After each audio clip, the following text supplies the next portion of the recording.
share that we do have a Q&A box, so we'll kind of come back to that. But if you have questions, it's easiest to share them there.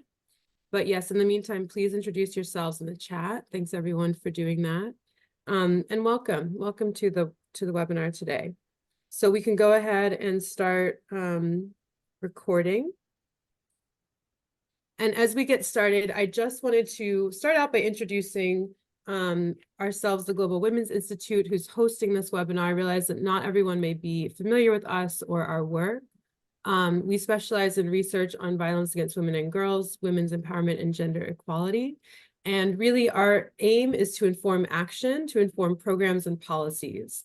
So we bring a lot of participatory methods to our work, rigorous qualitative and quantitative work, and our focus is in humanitarian and development settings. One of the projects at the Global Women's Institute based there is the Empowered Aid project, which this webinar is really building on. We've engaged some of the members of our global technical advisory group and some of our key partners, supporters, champions in a conversation today. Empowered Aid started in 2018 and was driven by this question: how might the ways we deliver humanitarian aid increase risk of SEA within affected populations? So, as we know, there's very little known about the magnitude of sexual exploitation and abuse in humanitarian settings. And the goal of this participatory action research was to mitigate the risk of SEA by creating or adapting aid delivery models. So essentially the way that we deliver food or water or shelter in ways that actually address the underlying drivers of violence. So in ways that actively reduce power disparities and give women and girls a sustained voice in how aid is delivered. So we've done this again, grounded in rigorous participatory research in two of the largest refugee hosting contexts in the world, Lebanon and Uganda.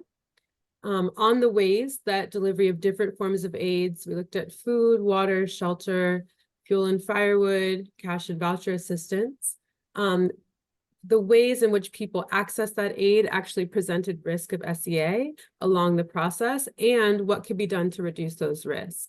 The entire process, from the participatory research to the work that we then did with NGO partners to actually apply those recommendations, was done in partnership with refugee women and girls as co-researchers. So they were helping us explore the risk in their communities, talk to diverse people in the refugee community, in the host community, humanitarian stakeholders, and ensure that prevention of SEA is really led by those most affected by it.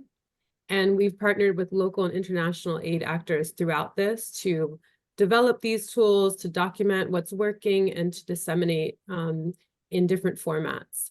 And so we do want to share that we have a website with all this information available, the findings, the tools that were developed, the training guides. We have a case study library of exactly what this has looked like in different countries with different types of aid, and to give ideas for what you might be able to do.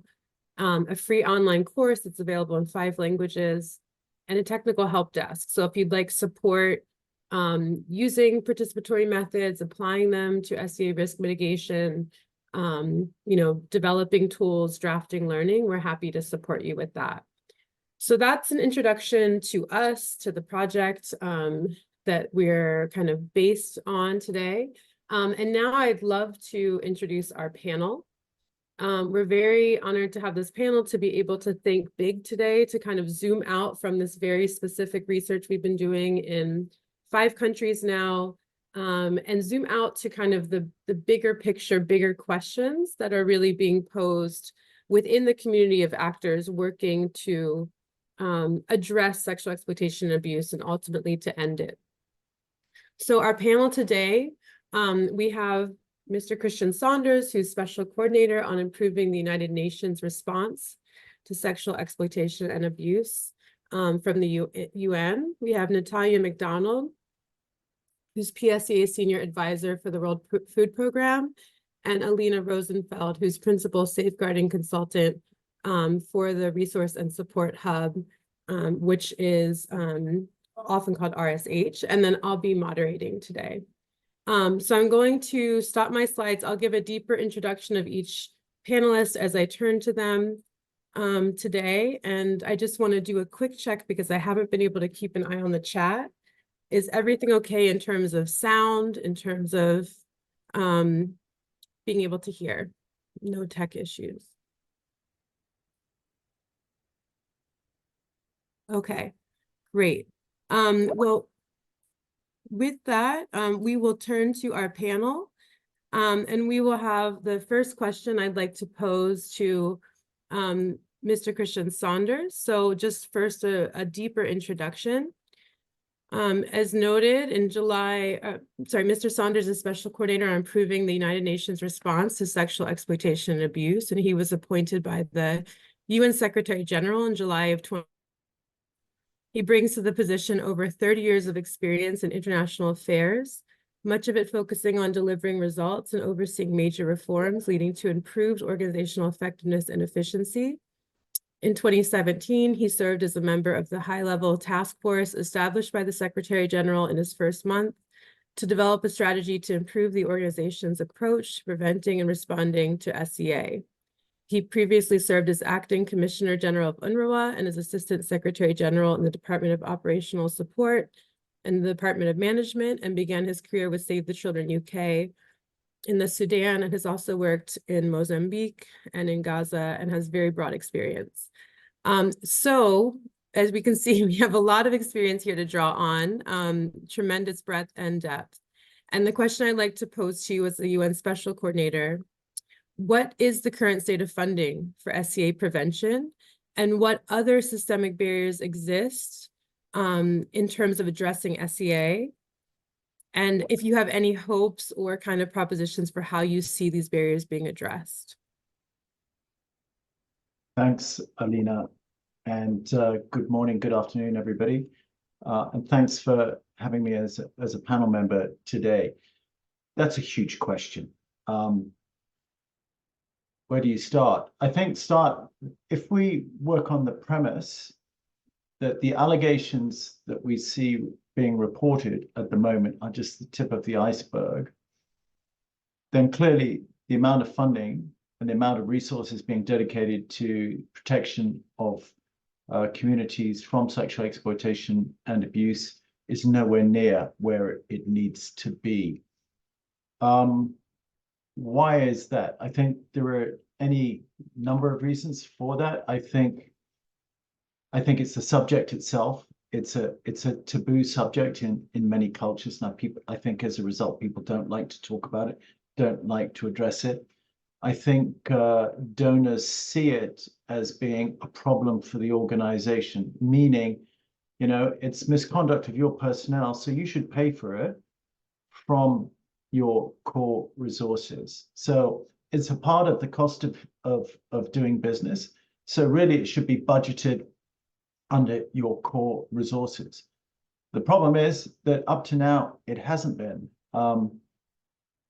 Unlike your legal office, unlike your medical office, unlike your safety and security office, which are generally funded from core resources, PSEA or safeguarding hasn't been institutionalized in most organizations, and thus it's been treated a bit like a project and funded as such. So it is constantly underfunded. When you see that the vast majority of countries don't even have PSEA coordinators because nobody can find the resources to pay for them, and in other countries, PSEA coordinators spend half their lives running around trying to find money to pay their own salaries, clearly it's not working. Having said that, I think there are a number of donors, and I'm going to single out the US, who do resource this issue to a large extent across the UN, across the NGO sector, INGOs, national NGOs. And there are other countries that do pay it considerable attention and perhaps resource it to a lesser extent, or resource it in kind in terms of technical expertise, like the Brits. But the bottom line is it's not being resourced as well as it needs to. Having said that, I think there is an increasing resourcing level within the UN, particularly the big operational organizations like WHO, UNICEF, UNHCR, IOM, WFP, UNFPA, who are committing increasing amounts of funding to this issue and recognizing that it is a critical issue that they need to address. The same with NGOs, CHS Alliance, Plan, SCF, Oxfam. There's a lot of CRS, a lot of international NGOs that are starting to put money behind this. What are the issues? I think besides the fact that this is a taboo issue and people don't like to talk, and thus it often gets sort of swept under the table. Some of the issues I think are lack of leadership.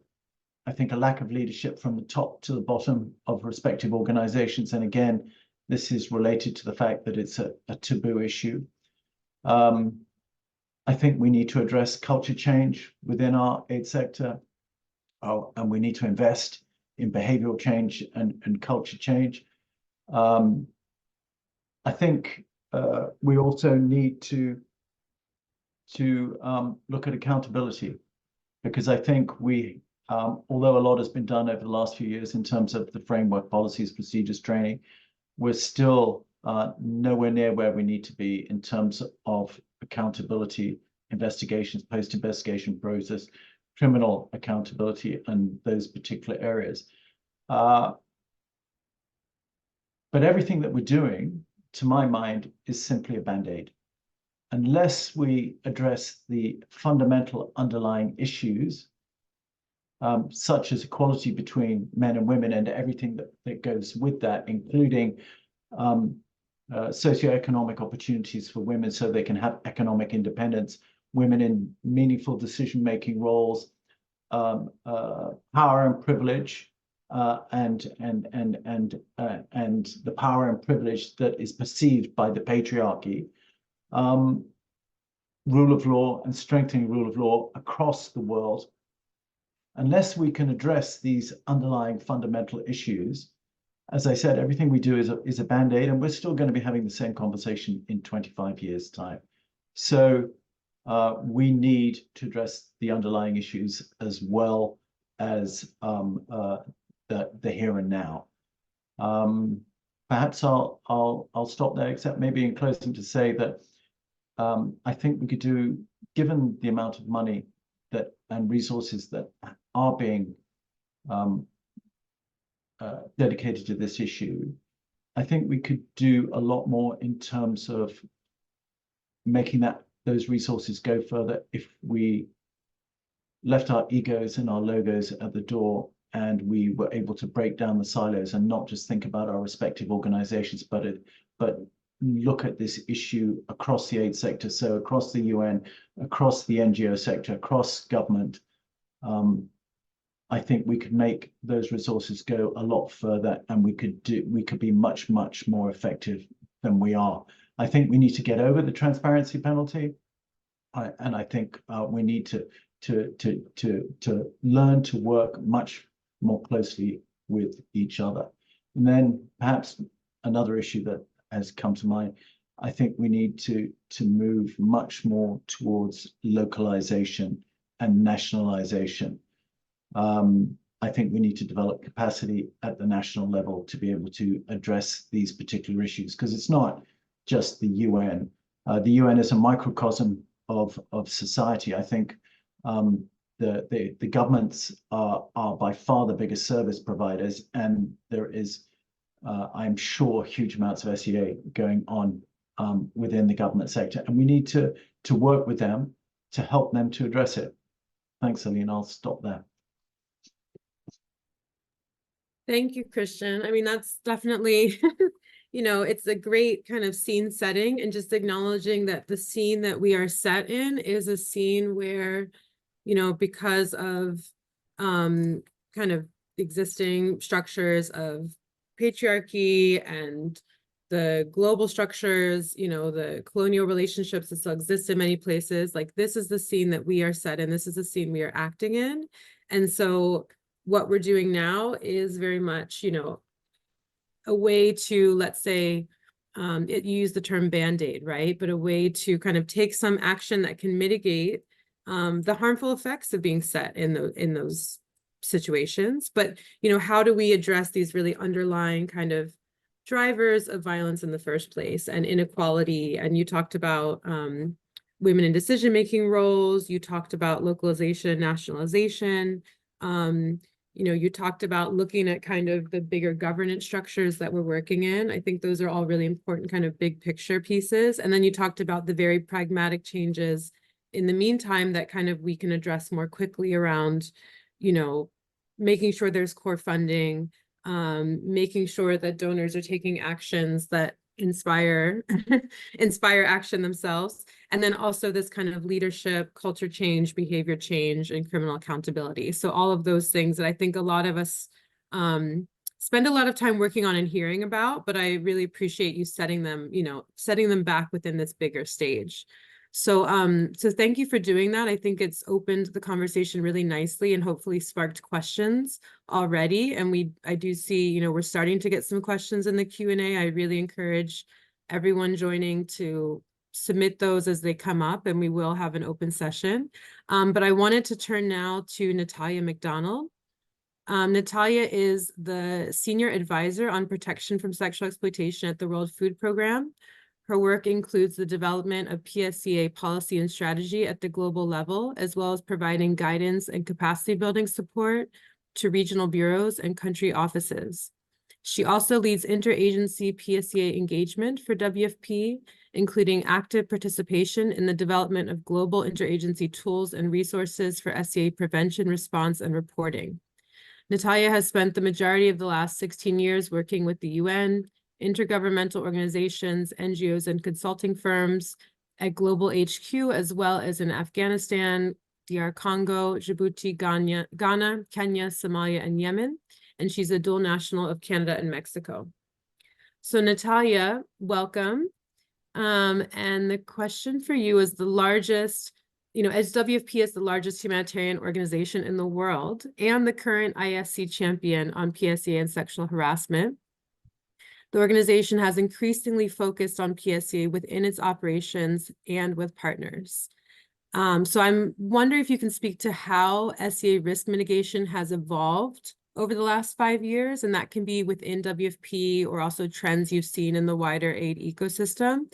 And what types of learning are you seeing now, or do you think are needed to kind of support this continued evolution?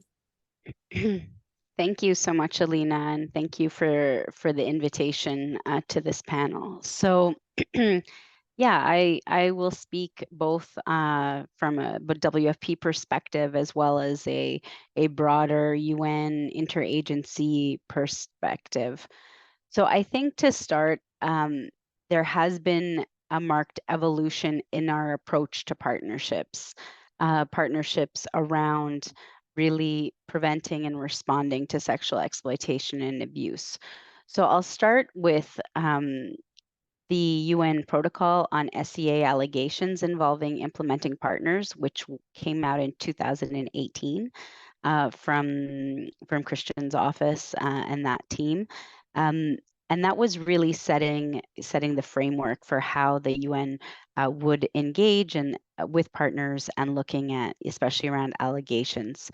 Now, in order to operationalize that and really make it into something that we could apply to the way that we are approaching our work with partners, a few agencies got together, namely WFP, UNHCR, UNFPA, and UNICEF, to develop a joint assessment. So this joint assessment, the UN IP PSEA capacity assessment, was launched in 2020. And what started as, looking at a harmonized way to work with partners really has become a broader approach rather than tool, I would say. And this has evolved into a number of other UN agencies joining, WHO, IOM, UNDP, FAO, many others have joined in the last year to really look at how we work together. So not just that we as the UN are assessing NGOs that are working, are implementing on our behalf, but really how we take on the risk assessment together, and really work together for building joint capacities and building an approach, a stronger approach to mitigation. So really going from an approach of we are the UN and these are partners implementing on our behalf, and sort of a pass-fail assessment approach, to really a joint approach and really working towards the same goal. So I think that there's been an evolution in how that partnership is viewed, and that's seen in some of these tools and how these tools have become a harmonized approach. And also in recognizing other key stakeholders. So another thing as from WFP, and something that we've worked on and the interagency, is we see that, you know, there are other key stakeholders with the strengthened focus on localization and decentralization. A lot of times the hands that are distributing assistance on our behalf isn't always NGO partners either. We're looking at, you know, downstream contractors, service providers, financial service providers, mobile money operators, you know, with the shift to cash assistance. So another approach has been looking at how we, and a lot of these partners, these key stakeholders, don't even see themselves as aid workers or humanitarians. So another approach has been, how do we get those key stakeholders on board, and working also towards our goals and working under the same principles. So that has also led to a project we did with IOM called PSEA at the Frontline, where we developed multilingual, multimedia tools for these different key stakeholders.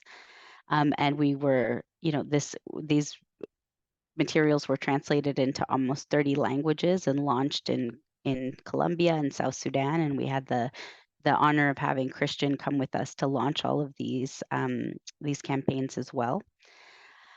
And finally, and this is where we really enjoy our engagement with Empowered Aid, is, you know, recognizing women and girls as key stakeholders in PSEA.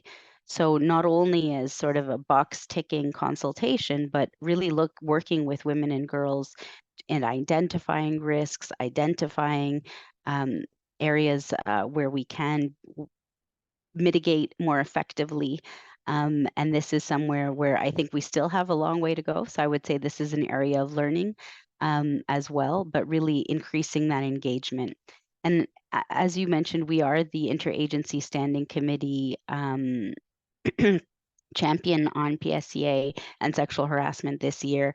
And I want to say that, you know, part of our key priorities do involve strengthened partnerships, as I've just discussed, and also one of our key priorities is operationalizing a victim and survivor centered approach, and a key component of that is also building upon this work with women and girls as key stakeholders, and taking inspiration from the approach of Empowered Aid. One of these initiatives is also to develop, to establish an advisory group, a global advisory group for the IASC Championship, consisting of women-led NGOs and civil society located in high-risk countries prioritized by the IASC. So we're hoping to continue that learning there, and really strengthen this area. And once again, we really appreciate the work of Empowered Aid and the inspiration and collaboration we've had on this area. So with that, I'll hand back over to Alina. Thank you.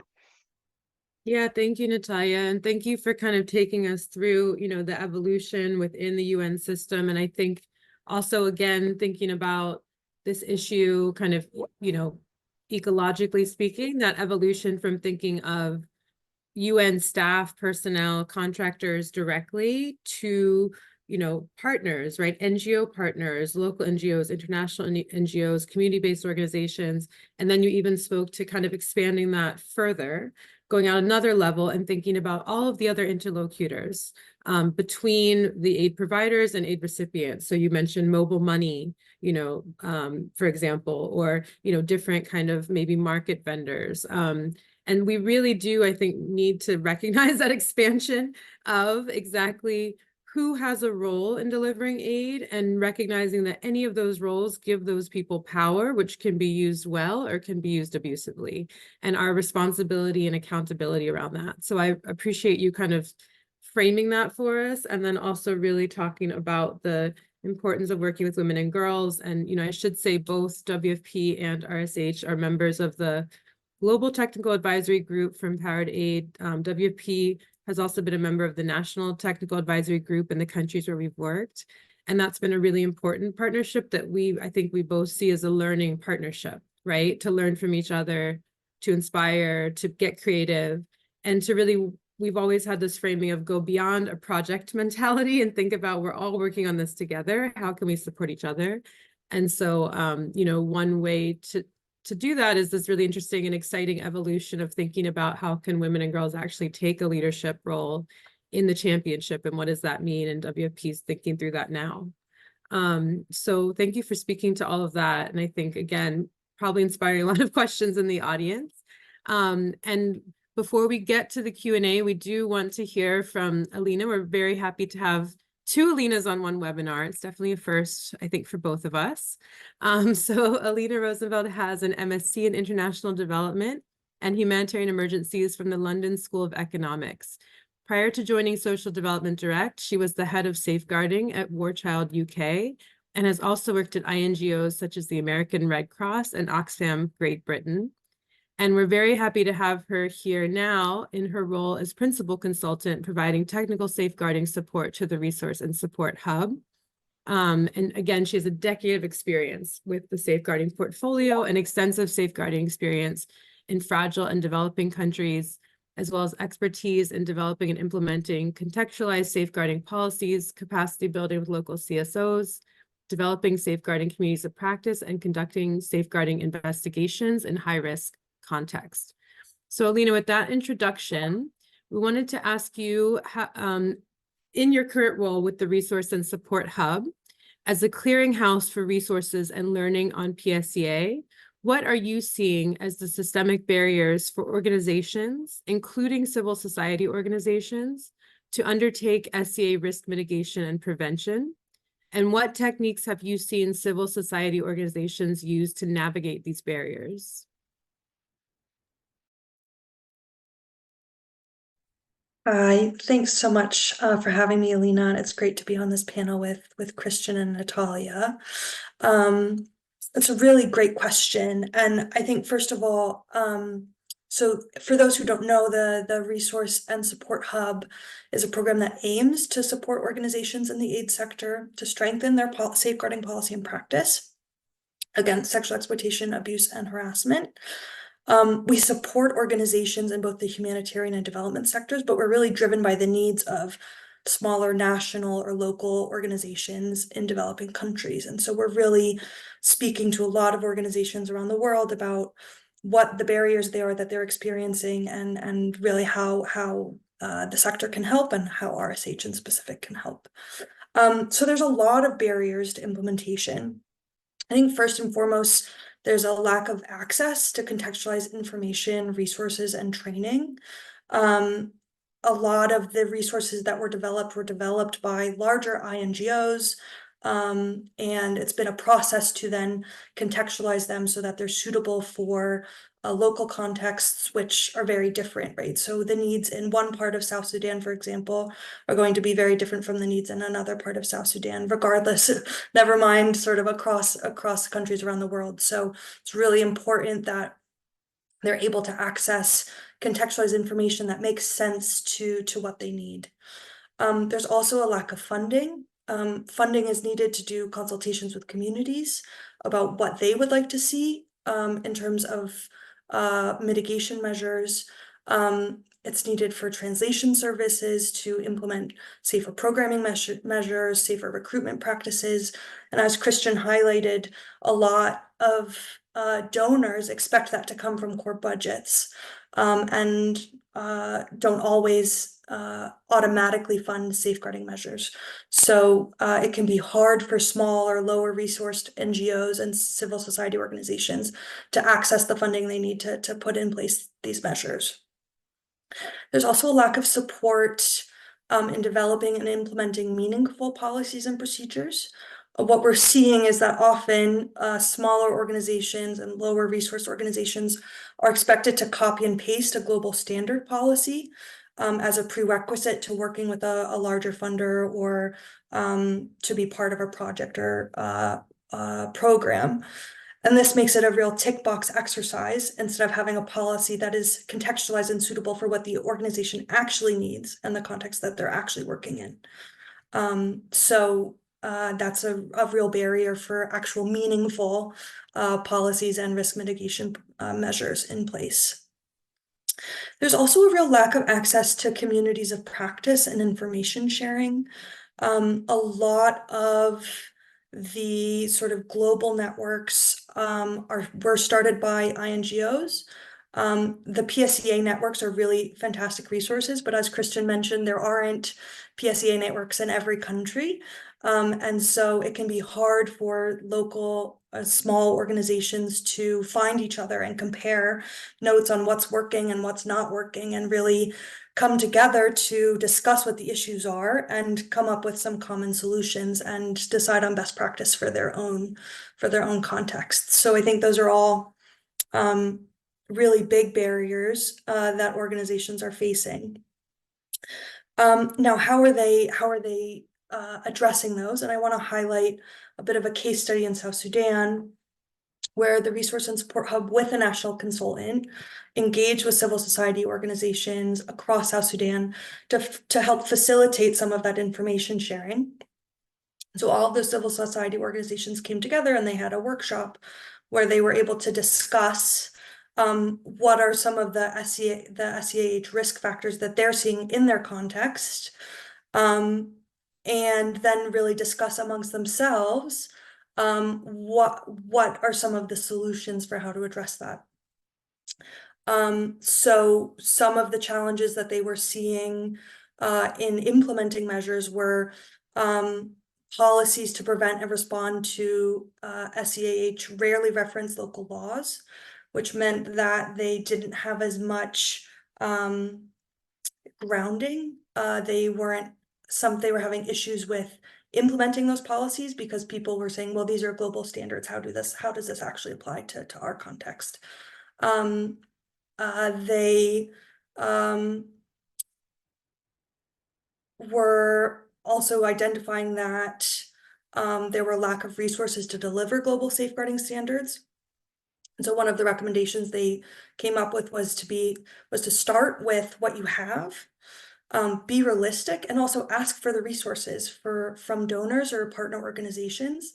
And RSH has tools that help with that process. So there are tip sheets that are contextualized around the world for how do you engage with donors? How do you write a budget that includes safeguarding? And really being transparent about where the organizations are, so that they can embark on the safeguarding journey, and being really honest about that and realistic. Other areas are around contextualization and really building buy-in from organizational staff, so that staff are aware of how important safeguarding is and risk mitigation, so that it's not just something that the donor's requiring, it's not just something that they're being told to do, but that there's buy-in from all staff, so that people recognize the importance of these measures. And lastly, I will say that one of the biggest things that RSH provides, and that's really based off of the need, is really providing tip sheets and resources to help guide organizations through the safeguarding journey, and really ensure that they have access to the resources and information that they need, which has been really impactful in their ability to implement real local risk mitigation measures. Thank you so much, Alina. Yeah, I love how you kind of brought us back to the granular and to thinking about, what this looks like, recognizing we often maybe think of a country and there's multiple different contexts in that country. And so contextualization really needs to meet people where they're at. Funding, again, kind of echoing, I think, Christian's point about just the need for funding, the expectation of being able to do this in terms of human resources, in terms of service provision, and then the need to ensure that the burden doesn't fall especially heavily on small organizations who have less core funding, maybe less access to internal resources to do this.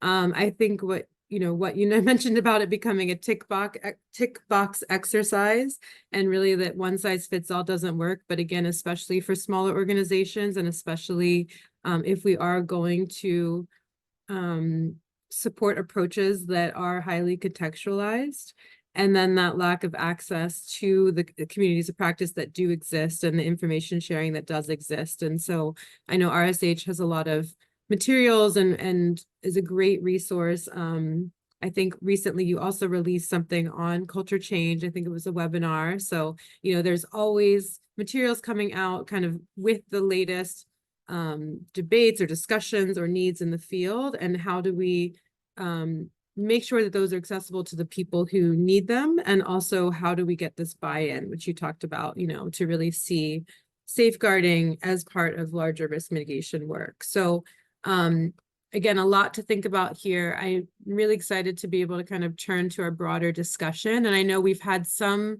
questions in the Q&A that have already been answered by the panelists in writing. So I encourage everyone to check those out. I'm going to start off looking at some of the questions that are still open. So from Mary, we have a question around guidance. So this may be best posed to Christian or Natalia. Is there any instruction or guidance released obligating all UN agencies working with CSO implementing partners to make use of the UN Harmonized Assessment Tool? This is to encourage other UN agencies to make use of the harmonized tool. So I'll stop there. We'll collect some more questions, and then I'll turn that to maybe Christian or Natalia can speak to that. Thanks. I'm happy to try to respond, and then Natalia, please feel free to jump in. It's like anything. It's like, in some respects, it's a bit like with a teenager. If you instruct a teenager to do something, they'll probably do the opposite. So it's the same. UN entities are very independent, and they value their independence. They have their own governing bodies. They have their own leadership. And so it's frankly, it's very difficult, and often it has a negative effect if you try and instruct them to do something. So from my experience, it's best to encourage them to do it, but also to show them the benefits of using the system that has been developed. And I think it's an excellent system. I think the more people that use it, the better. I think we need to expand it to do assessments of commercial providers as well. But I think over time, you've seen an increase in UN organizations using it. And I think you will eventually see virtually all of them that will join it, because they'll see the benefits. I'll leave it there. Thank you, Christian. We have a question from Laura Shayla, who I know. Hi, Laura. In a context like Haiti, PSEA focal points have less and less access to communities due to security threats and restrictions, which are the same reasons behind risk of SEA increasing exponentially. This is hindering community consultations, which we were hoping would build trust, inform programming, enhance reporting, and eventually help us fundraise. Any insight and feedback, welcome. Thank you, Laura, for that question. I think this is probably a question that, several panelists may want to weigh into. Would anyone like to kick us off?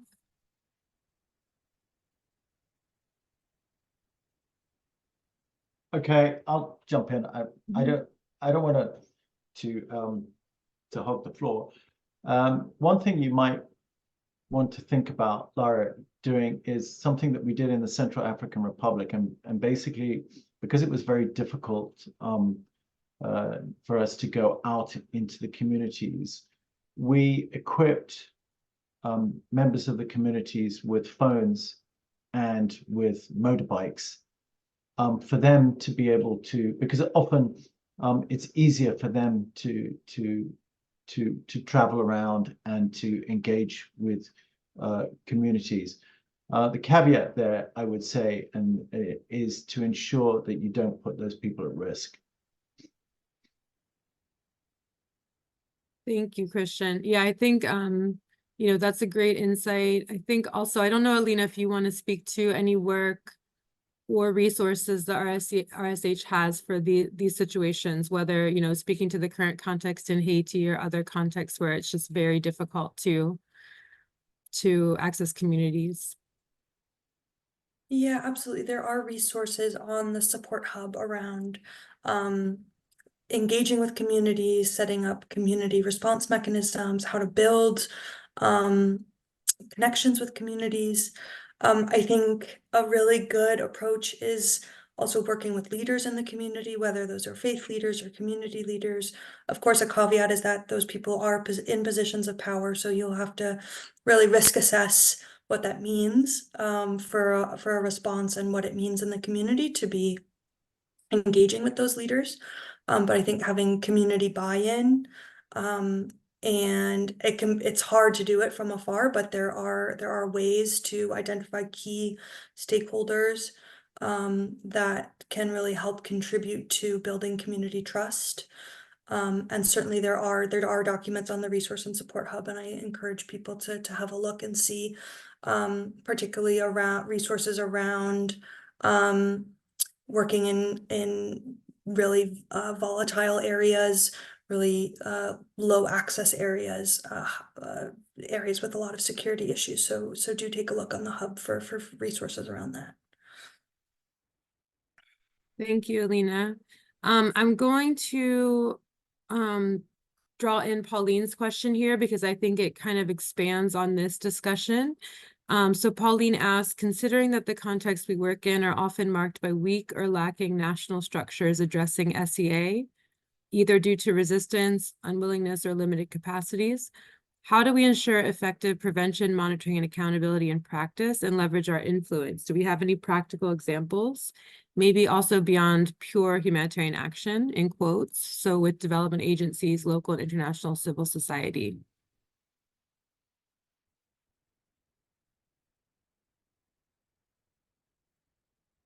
I will maybe offer a few thoughts as the panelists kind of consider this one, because I think the conversation, Pauline, that we've had around, you know, obviously there's a number of issues that come into play when you are working in a context with really weak national structures, and sometimes those can even be hostile structures. But if we really think about, you know, ways that we can accountably work with community, not putting the burden on them, and not saying that it's their responsibility, right, to stop safeguarding, but they have a lot of expertise and experience on what's actually happening and probably ways that they're already trying to keep themselves safe. So I think sometimes we can think about building from the ground up, understanding, okay, let's at least name what the risks are, and engender action on them, and action that's informed by what the community, you know, thinks is important and what they're already doing. And especially for women and girls who are often targeted, you know, they have a lot of safety strategies. So while it's not an answer, reinforcing or strengthening strategies that can help keep them safe in the immediate term can be really, really important, while also supporting structures, whether that's, you know, we have refugee advisory boards, but different structures that actually set them up to be in decision-making positions, at least in regards to the aid that's being delivered. And then to be able to kind of have that experience that of, you know, accountability and of seeing your suggestions or seeing what you've shared actually be put into practice can be a important exercise for building trust and kind of building on that knowledge. So that's some you know, that's one idea and one kind of perspective from the work that we've been doing. Again, this is a huge question. There's so many things we could say. I don't know if any panelists also want to feed into this question. I think it's a great question, and this is one of those issues. This is one of those issues that it's a taboo subject. We're all conditioned from an early age not to talk about it. People don't think this is happening in their country, and it's always a challenge. I think also I would just say, Alina, that maybe find a champion or champions in that particular country and work with them, because I think if you can show some success stories, then other people are more likely to buy into it. But I do agree with you that it's good to work with the communities on the ground and to have an upward approach to this, ground up approach to this. Yeah, thank you. So we have so many questions, which are so great. See how many we can get to here. And Lean asked a question that I think does come up a lot. There's often lack of clarity among staff and partners about the difference between safeguarding and PSEA, different policies, standards, resources, units, mandatory or not. Is there an effort to streamline the different approaches? Okay, we're actually undertaking an assessment at the moment across the UN system to look at this issue and to come up with perhaps a more effective way moving forward in terms of PSEA and in terms of safeguarding. I think part of the problem is that there isn't a common understanding of what is included as part of safeguarding, and different organizations include different aspects, including, for example, some people include sexual harassment as part of safeguarding. Some organizations don't. Some people include racism as part of safeguarding. Some don't. So I think it would be good to have a common way of approaching this and everybody on the same page. But as I said, we're undertaking an assessment. I hope that we can come up with some guidance later in the year. And I'll just jump in and say that, I mean, as I was mentioning in terms of our the UN joint approach towards PSEA, we are trying, at least from our work with partners, to have a consolidated approach. And we're also looking at how that can also speak to other NGO processes as well. So for example, CHS has a PSEA audit that they do, and we've had initial discussions to see how we could, you know, have the different processes speak to each other, because ultimately, you know, in this joint approach, we want to avoid as much as possible duplicate efforts or or parallel work streams that are just creating more work and not getting in the way of us actually being able to implement. Thanks. Thank you, Natalia. So we are coming to the end of time. I think a few of these questions, perhaps panelists will have a chance to answer by text in the chat. We have a few questions here I'll just group together in terms of kind of specific areas of guidance. So one is around working with evacuation centers and managing evacuation areas in conflict affected regions. And Aliyah, that's from Aliyah Adam. I don't know if you have any kind of specific country you want to mention there. And then from Daria, we have a question around guidance for working with international organizations and government partners. So I think some of the examples they're giving are the EU, the World Bank. And let's see. Yeah, I think in terms of that, do the panelists have any guidance that they would like to point to, either for evacuation areas or kind of those international partners?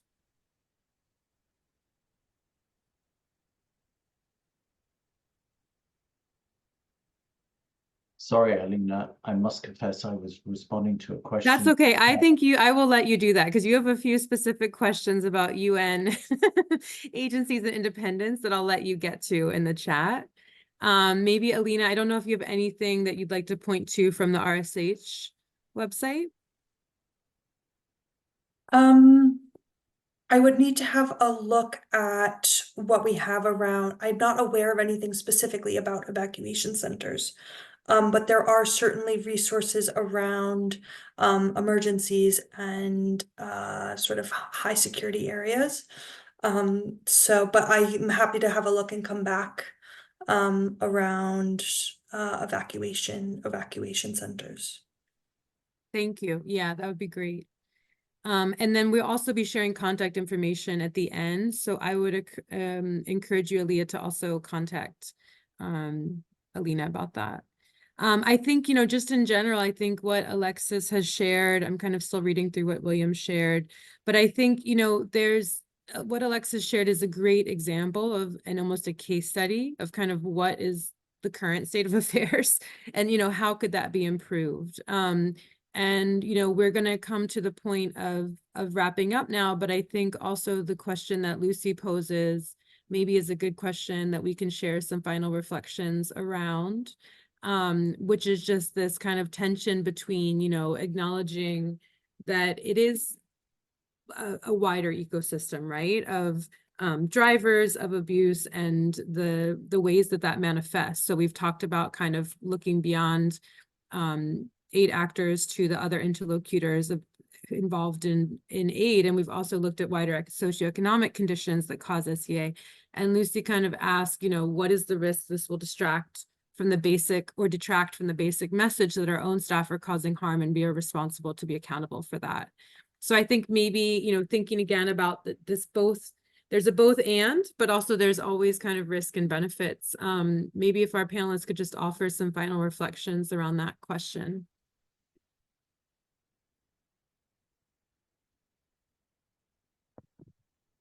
Sure. Oh, sorry. Go on. Yeah, Natalia, go ahead. No, I mean, just briefly, I would say that, you know, back to, you know, the mandate of empowered aid and the approach, I think it's important for us to, you know, when we are considering the different interlocutors and the different stakeholders, that we really don't lose sight of, you know, the core, which is having women and girls at the table as key stakeholders, as experts in identifying risks and mitigation. Because sometimes I think in talking about these policies and frameworks, we sometimes separate ourselves from what's really at the core. So just that reminder, and again, thanks to Empowered Aid for keeping this high on the agenda.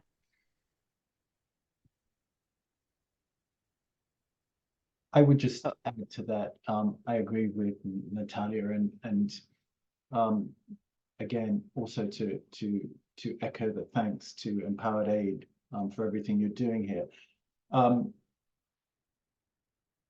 think it's a balance, but I think we have to increase our programming to address the underlying issues, because if we don't, then my granddaughter is going to be having the same conversation in 25 years' time, and that, frankly, is unacceptable.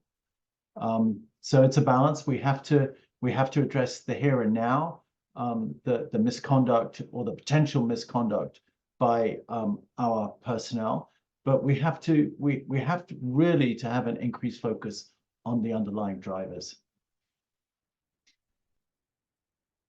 Yeah, completely agree. And I think one of the things that RSH really emphasizes is that safeguarding is a journey. And we do have a tool that organizations can use around thinking of safeguarding that way. But I think we can also think about safeguarding as a journey within the sector as a whole. And certainly we've made progress. There's still a long way to go. And I think this is where looking at organizational culture change, looking at culture change more broadly, as Christian has mentioned, and really engaging with women and girls and large and small organizations is a really good way forward.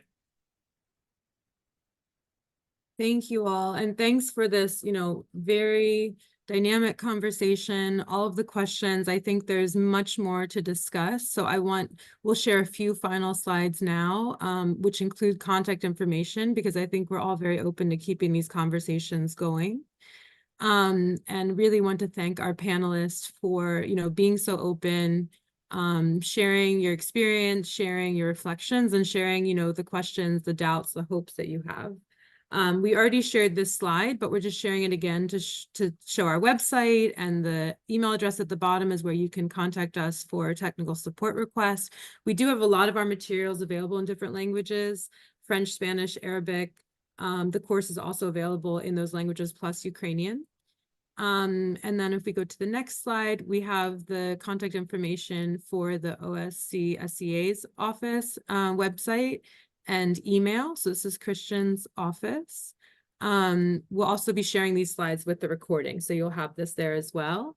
The next slide, I think we can just go through to WFP. So this is the contact for Natalia's office. And then finally, we have the contact for the RSH office. So, we're very excited again to keep the conversation going. We'd love to get your feedback on this webinar. It is the first in a series. So we'll put in the chat a link for a very short feedback survey. We're still developing the next webinar. So your information, we love feedback. We love demonstrating how to use feedback. So we will take your information into account. But the next webinar is planned to focus on what it looks like to conduct an SEA risk assessment and how that's used to inform priority SEA risk mitigation measures. We'll be highlighting some tools for this and some work we've done with World Vision and Jordan, and hearing from some of their team members. And then the third webinar in the series is planned to look at adapting and using existing M&E tools to monitor SEA risk. So that's the conversations that we have coming up. And I really want to thank, all of the members of our team, Hope and Jesse and Amal from the GWI side, Sonia and Narwesha and Christian's team, everyone who supported the webinar. And again, just thank all of you for your really active participation and questions. And I hope that you were able to, we weren't able to answer everything, but again, I hope we're able to keep these conversations going. And make sure that we are taking the steps that we can to address the immediate issues, the immediate needs, but also really working within this bigger picture, taking time to zoom out, have these conversations, reorient, and think about how we can work most effectively together. So with that, I just again want to finish by thanking you, Christian, Natalia, and Alina. And everyone who's participated today. We have such a brain trust in our chat box. So thank you all for sharing and for being so open to this conversation. Thank you, Alina. Thank you, everybody. Yeah, thanks everybody. Thank you.